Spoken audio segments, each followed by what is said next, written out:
So 2 hours ago, the final race of the year got underway for the Michelin Le Mans Cup. It exploded into life as two neatly arranged rows of cars just fanned out like crazy, and there was jostling of position as Wolfgang Triller in the green and black car for DKR Engineering went level with Mikey Benham in the red and white Lannon Racing entry, and then Rob Weldon sneaking up on the other side of Mikey Benham bagged second position, and that was the start of a very good run for RLRM Sport, eventually coming home as race winners. This was carnage at turn 6. A car in the gravel was Rob Hodes, the racing experience car running wide, but the huge story in GT3 on the opening lap, the massive damage to the rear left corner of the Lucich Racing Ferrari that required a puncture and for several bits of bodywork to be torn from the car. A clash between Wolfgang Triller and Tony Wells also early on in the piece, and John Corbett slithering off the track and into the gravel track required the first full course yellow, which tempered the field, but only briefly. There was another full course yellow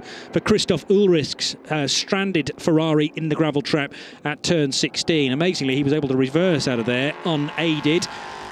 Then the carnage continued between Francois Kerman and Rob Weldon. Not contact, but Rob Weldon somehow managed to sneak ahead at the end of the first sector, going the right side of a red Ferrari. And then the pressure from Rob Weldon told eventually on Francois Kerman, because there was an unforced error from the Frenchman spinning at turn 14. The reaction told all for DKR Engineering, and then the pit stops arrived 55 minutes into the race. The two championship protagonists arriving on pit road together.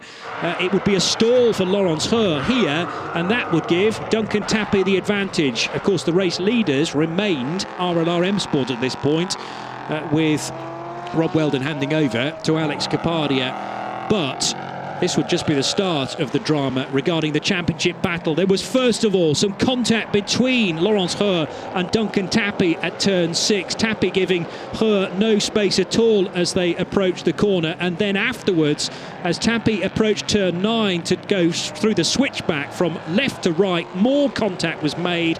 The headlight torn from the 25 car, and the nose would need replacing. The 3 machine was able to just about squabble back to the pit lane as well, but with a puncture. And this was a frightening moment for all involved with Kessel Racing, as Giacomo Piccini, really easily leading the class, had a clash with the Cool Racing machine, which sent the Ferrari briefly into the gravel. Thankfully, no puncture was forthcoming. A first win of the year then for RLRM Sport, Alex Capadia and Rob Weldon. But behind them, the championship was decided in the favour of Kessel Racing, flashing the lights there with their Ferrari, and the DKR Engineering squad winning a 3rd title in a row in the Michelin Le Mans Cup. So it's well done to DKR and to Kessel in 2019.